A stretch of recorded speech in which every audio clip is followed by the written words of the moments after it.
Alrighty, hello YouTube, welcome back to my channel. For those of you who don't know me, I am Cryptic Coil, and in today's video, I'm actually gonna do another haul for you, but it's not just gonna be books, it's actually gonna be movies. So here are some books and movies that I've picked up since the last time I uploaded a video. Let's go ahead and knock the books out of the way. Alright, so the first book is going to be Blind Date by Christopher Pike. Here's what the cover looks like. I decided to film outside because the sun is nearly going down and the natural light in my living room would be a little bit too dreary to shoot right about now. So I just decided to come outside where the lighting would be better, but I feel like the lighting is actually posing some problems right about here. But yeah, this is the cover. It's Blind Date by Christopher Pike. This is one of his point horror books. Now, I have a copy of this already with a slightly different cover where it doesn't say point on the spine. It just says Scholastic. And then I have a copy just like this, but it's an ex-library copy. It's beaten to Hades and back. And it's not in very good condition, but I found this one, and for a 1986 paperback, this is in pretty good condition, so I'm very excited that I found this because this will be my collector's copy. I still haven't read it, but when I do read it, it won't be this copy. This will be my collector's copy. Alright, moving on. I got to find another vintage Avon Camelot book. My collection of these is starting to grow. This one is by an author named Shirley Ray Redmond, and the title of the book is Grandpa and the Ghost. And it's an interesting looking cover. It's got these kids, they're in the living room with their grandfather. There's the ghost of this old woman coming through the window. The cat is scared and up on the back of the armchair. There's a parakeet cage tipped over, swinging back and forth from a chain connected to the ceiling. Whatever's going on in there looks very interesting, to say the least. Let's go ahead and see what this one's about. Let's read the summary on back. There is no tagline on the front, so let's jump to the summary on back. Grandpa wants to write a book about the adventures he had many years ago, but he needs help. That's how his grandchildren, Sybil and Mark, happen to advertise in the newspaper for a ghostwriter and end up with a real ghost named Tallulah, who died over 100 years ago. Tallulah says she wants the job, but Sybil doesn't think she's right for it, and Mark doesn't even believe in ghosts. But Grandpa is very happy with this new ghostwriter and is about to begin the most exciting adventure of his life. That sounds pretty cool. That sounds pretty interesting. I like that. Let's see, what year was this? This was first printed in 1994, so it's definitely vintage. It's 30 years old at this point. I didn't have that one when I was a kid. I didn't even know about it. I don't think that I really had any Avon Camelot books. Maybe some of my teachers had them on the bookshelves in their classrooms, but I don't really remember them. Then I found another copy of Creepers, and I think there's like 4 of these. I'm not sure. But this one has a really cool cover. I really like the colors on this one a lot. And this one is also called Ghostwriter, and the author of these Creepers books is Edgar J. Hyde. And let's just look at that cover again. I love it. There's a... Is that a gloved hand? No. There's a hand writing on a notepad, and there's a ghost, and the ghost is holding onto the writer's wrist.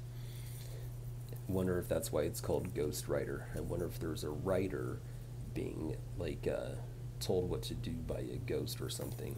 Let's see.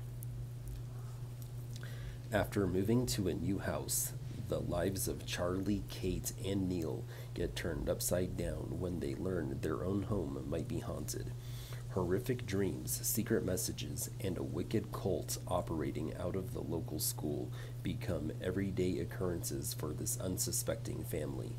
Can these teens put a stop to the evil they've stumbled upon, or will they face the same fate as the previous homeowner? That's pretty interesting. That sounds pretty good, just out of curiosity. This is from last year, 2023. So I believe I already have two of these books. I think one of them is called The Pianist, and I forget what the other one's called, but now I have this one. I have Ghost Rider. I'll save these for last, but let's see, where's the other one? Yes, here it is. Okay. So I already had this book. I already had Camp Fear by Carol Ellis, and this is in pretty good condition. I believe that I actually got this one from Shady Side Library. I bought a haul of books, this lot of books off of eBay, and it just turned out that the seller happened to be Shady Side Library. And this is one of them that I got. And it's in pretty good condition. The cover has a few flaws, nothing major, nothing that bothers me too terribly badly. The spine is, okay, but I mean, it's more than okay. It's really good, but there is a slight crease. The spine is perfectly healthy and holding onto the pages as well as it did the day this thing was printed. But I found another copy that was like in mint condition, no flaws whatsoever. I mean, just like a little minuscule thing like that. So now I have two. I guess this mint one will be my reading copy when I get around to reading it. And the one that I bought off Shady Side Library, this one will be the one I read. And I think that's cool. Okay. All right. So lastly, as far as the books go, I'll show you these first. I've wanted these books for a long time because I saw that Cameron Chaney had them, and I really love vampires. And I love the covers and everything. I love, Victorian and Gothic, style things. I think it's the Gothic in me, but this is The Vampire's Love, Volume 1, Blood Curse by Janice. And I don't know if it's Harrell or Harrell, but I'll just say Janice Harrell. But this book is in excellent condition, and they go for more than a few bucks, so you're not going to find these in good condition at cover price. So I was really lucky and I found a deal. I think this is, even though it says Scholastic, I believe it's a point horror book, or technically a point horror book. So, and it's from 1995, so it's 29 years old. Then there's a part 2, and I have that one as well, and this one is in excellent condition as well. It still has the sticker from Borders. I guess it was purchased at Borders, and it still has the sticker. This thing doesn't look like it's ever been read, ever. Neither one of them does, really. This is the Vampire's Love Volume 2, Blood Spell.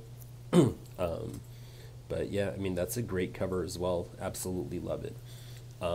I'm gonna get on eBay and try to find some cheap beat up copies of these so I can read them, because I just really love vampires, and I like vampire books for young adults that are from that era. So I have a feeling that they're probably gonna be pretty decent, if not pretty good. So, all right, sorry, hair is kind of blowing all over because I'm outside. All right, so I found another Janice Harrell book, or Harrell. It's called The Murder Game, and this is in Archway paperback. But on the cover, there's a doll, and dolls on the cover of young adult horror books are always creepy. And this one has a note pinned to it that says, "You are invited to a murder," and the tagline on the front reads, "Come to party and catch a killer if you dare." And let's go ahead and read the summary on back for this one. It was no game. The ad read, "You're invited to a murder." It was to be a party, complete with a pretend corpse and plenty of clues. Only Meg Redding knew the host's real motive. Dusty Ellis was determined to catch his twin sister's killer, even though the police had ruled her death an accident. The guests are gathered at an isolated cottage out by the reservoir where the stage is set for murder. But when the corpse is found, it's real. Now Dusty's a prime suspect and Meg's out to clear his name, unaware that the killer is following her step by step. And this book is in excellent condition as well. I don't want to read it. I'm going to buy a worse copy. I have a lot of duplicates. Like one is a collector's copy, the other is a reading copy. This is going to be my collector's copy. This one is from 1993 and it's still in mint condition. And the last book that I have is also a Janice Harrell book, or Harrell, and it's called The Secret Diaries. And this sounds really, really good. And this one is also in like excellent condition. Okay, and I guess there's, I guess she likes to do like volume 1, volume 2, volume 3. So on the back it looks like there's also a volume 2 and a volume 3. And this one is volume 1, The Secret Diaries. The tagline on the front reads, "Will Joanna's blind love become a fatal attraction?" Let's go ahead and read the summary on back. Let's see. Is it light enough for me to take my shades off yet? Nope. All right. So here's the summary on back. Oh, and I guess this is a point horror book as well. Joanna will do anything to be part of the group. From the moment she sees them, Joanna wants to be one of them, to take Laurie's place, to be friends with Tessa and Stephen, and most of all, to be the one Penn loves. But as soon as she becomes one of the group, Joanna begins to understand that something is wrong. She has to talk to someone, but she can't confide her suspicions to her new friends. So in the pages of her secret diary, Joanna pours out her heart and unknowingly creates a record of the monstrous evil that has put her own life in terrible danger. Okay, and I think that sounds really good as well. This one came out in 1994, and this is volume 1 of The Secret Diaries, and volume 1 is called Temptation. All right, so that's it for the books. Even though this is a pretty small haul, I'm super pleased with what I found. I like the fact that I found this copy of Blind Date in such good condition. I like the fact that I found this this Avon Camelot paperback that I'd never heard of, Grandpa's and the Ghost. It just sounds really good. I think it's cool that I added to my collection of creepers. I think I just need one more book if I'm not mistaken. I love the fact that I found a mint copy of Camp Fear, and these Janice Harrell books were awesome. I mean, it was really cool finding these. The Vampire's Love and The Vampire's Love Part 2, Bloodspell. I really need to buy some like beat up copies of these. Those are my collector's copies now. Okay, so let's go ahead and get into my DVDs. So I ended up buying this on eBay, and it's a 3-movie collection of all 3 I Know What You Did Last Summers. So there's part 1, I Know What You Did Last Summer. I haven't read the book yet, but I need to, and I plan to like super soon. Like that's gonna be in my that's going to be priority. Like if the next book I read isn't I Know What You Did Last Summer, the book after that will be. Then there's part 2, which is called I Still Know What You Did Last Summer. And they shouldn't have called it that. They should have called it I Still Know What You Did 2 Summers Ago. That's what they should have called it, because that would have been grammatically correct. And then there was a part 3, which I never knew about, and it's called I'll Always Know What You Did Last Summer. And I'm guessing that part 3 was a straight-to-DVD movie, and you can tell that it was, pretty low budget. So that's kind of why I assume it was straight to DVD. Uh, I actually watched all three of these movies back to back, and I actually enjoyed them. I saw the first I Know What You Did Last Summer, and the second. I saw them both in theaters. Uh, I don't think that they aged terribly well, at least when I compare it to something that these movies get compared to, like Scream, because Scream came out and then they ended up making I Know What You Did Last Summer to kind of cash in on the popularity of Scream. And even though it was good, it was never going to be as good as Scream. But I would still give it, a 3.5 or a 4. And then part 2, I actually enjoyed part 2. But again, there's just something missing that doesn't give this franchise that the same oomph that a franchise like Scream would have, that would propel it into popularity 6 movies in, where we're desperately looking forward to a 7th. And then the third one, I'll Always Know What You Did Last Summer. I don't know.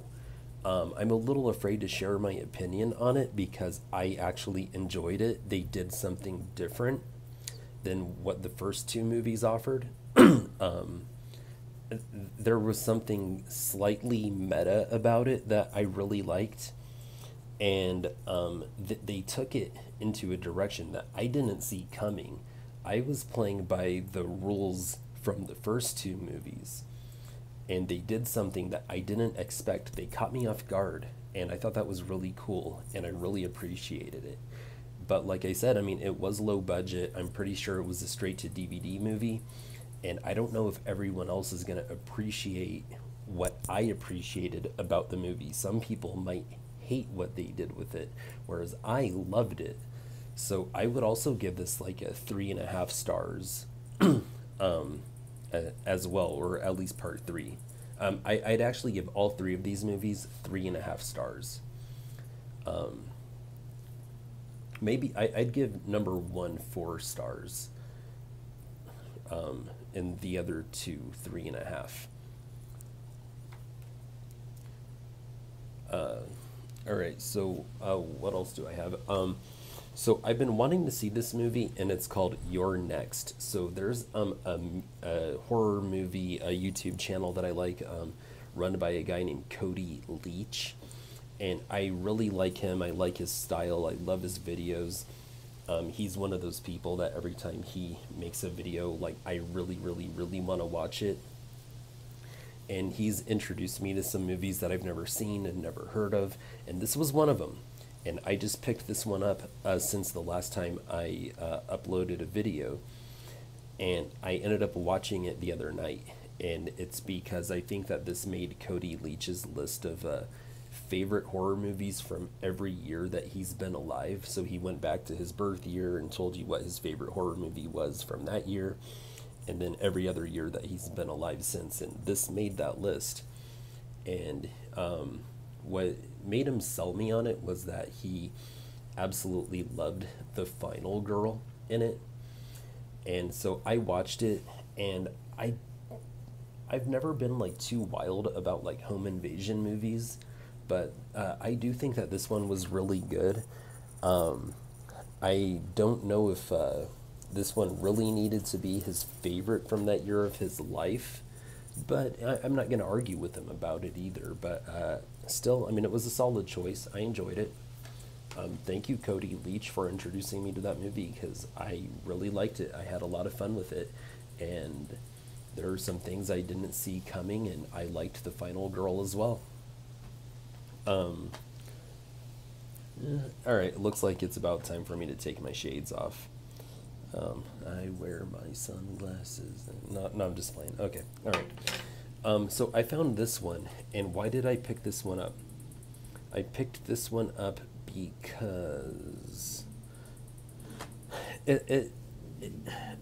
so this one is called Starry Eyes, and The tagline on the front reads, "Dreams require sacrifice, and so do they." And I don't know if you can see the cover, but there's this, like, girl on the cover, and it looks like, she's surrounded by cloaked figures, and there is something kind of ritualistic.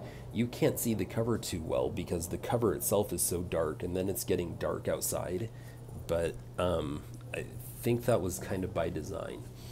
Then it got an endorsement from Fangoria and FearNet. I'll just go ahead and read you the summary on back. Determined to make it as an actress in Hollywood, Sarah Walker spends her days working. Sorry, I got mosquitoes biting me. Sarah Walker spends her days working a dead-end job, enduring petty friendships, and going on countless casting calls in hopes of catching her big break. After a series of strange auditions, Sarah lands the leading role in a new film from a mysterious production company. But with this opportunity comes bizarre ramifications that will transform her both mentally and physically into something beautiful and altogether terrifying. From the producer of Cheap Thrills and Jodorowsky's Dune, Kevin Kolsch and Dennis Wildmeyer's Starry Eyes is an occult tale of ambition, possession, and the true cost of fame. And I thought that sounded pretty good. So this is something that I hope to watch in the near future. I haven't been too good about reading lately, but I have been spending more time watching movies. And so I am kind of starting to get back into my groove a little bit. So I found a copy of Poltergeist. I don't know if I've ever seen this or not. I know that I did see one of the Poltergeist movies when I was like 5. That would have been in like 1990, 91, 92, like in that time frame. And it was like always on HBO. And I remember people would like explode. And my mom used to watch that movie, and I used to watch it with her. And every time we ever watched the movie before dinner, I'd always lose my appetite. And and everyone told me it wasn't the first one, but I could have sworn it was. So I just picked that up. This is another movie that I picked up because of Cody Leach. It's called Sleepaway Camp. Look at that cover. Love it. That is a good-looking cover. I've never seen this movie, and I've never heard of it until I started watching Cody Leach's channel. But he talks about it so much, he hypes it up, and this is going to be my next watch. I might watch it tonight, or I might watch it tomorrow night, but either way, the next movie I watch sitting on that couch is going to be this. Then I picked up a double feature, and one of them is Tales from the Crypt, and the other one is called Vault of Horror. And I love Tales from the Crypt. Tales from the Crypt is one of my top 5 all-time favorite TV shows. And I'm sure I've already seen this movie, but it's gonna have been a lot of years, so it'll be nice to watch it with fresh eyes. I don't believe I already have it, but Hocus Pocus. So I'm old enough to where I saw this in theaters, and I really enjoyed it. And I saw it a few more times, throughout my childhood, since it was in theaters. And I know I've seen it once or twice in my early adulthood. But now that I'm like, middle-aged, it would be nice to, sit down and watch this again, because it's a classic, and I have a lot of fond memories of it. But it has been a long time since I've seen it. And from what I hear, it's aged really well. And so I look forward to watching it once again. This movie, Clive Barker's Lord of Illusions. I know that my parents were fans of it in the 90s when it first came out. I know my father has read a number of Clive Barker books. My father always said that Clive Barker was evil and Stephen King had no heart. And I know that they were fans of this movie. And I know that at one point in time, this movie was on Netflix, and I did see it as an adult. And I remember liking it, but remember feeling like it left something wanting, like it could have offered more. But now that I'm older and now that I've matured, I, and now that my eyes are kind of fresh, because it's been at least 10 years since I've seen it, I'd like to see it again. Um, then here's another one. I've always known about it. It's called The Last House on the Left. There was actually a local metal band that named themselves that back in the 2000s. From here, they were a local metal band, and that was the name of their band. I think they did like metalcore or deathcore or something. But I've never seen this movie. I've always heard of it, never seen it. But I found it at a Goodwill, and prices are going up. I paid north of $3 for these. They were charging $3.14 a pop for movies, and I bought a whole bunch of horror DVDs today. Well, anyway, I read the summary on back, and I liked the way it sounded. I heard that it's kind of I Spit on Your Grave esque, so it's gonna be about like S assault, revenge. The last movie like that I saw was I Spit on Your Grave when I was 15, back in like '01, and I realized that that wasn't for me. There was something gratuitous about watching the main character go from the victim to the overcomer that gets their revenge, but that's just not really something that I'm really into. But I heard that this is kind of in the same spirit. I can give it a chance. I can give it a chance. This is going to be an experiment for me. Okay, then I found this one. This is called The House of the Devil. And here's what the cover looks like. And oh, this one is directed by Ty West, and I think Ty West is the one that did like X, Pearl, and Maxine. That's why I picked this one up. So I wanted to see what it was about, and it sounds like it's about the Satanic Panic from the 80s, and I think that sounds really interesting. So I went ahead and picked this one up. So yeah, I look forward to watching that one. Oh, looks like I have another book. This is a K.R. Alexander book, and it's called The Undrowned. So it's actually nice to have another K.R. Alexander book to put in my middle grade collection.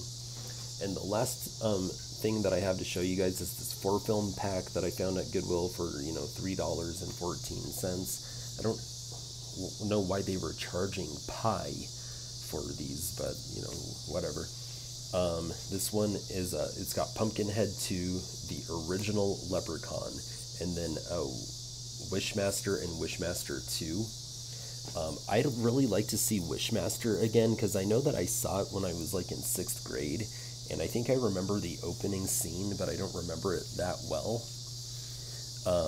So it would be nice to rewatch it as an adult, but here you go.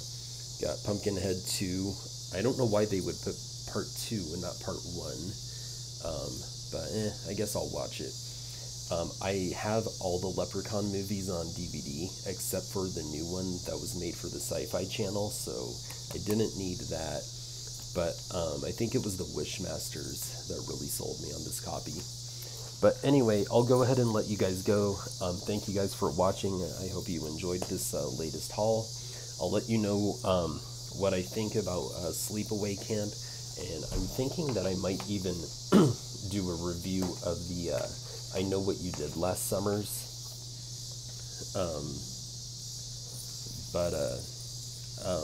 Yeah, I guess that's going to be it. Thank you guys for watching. Horns up and peace out.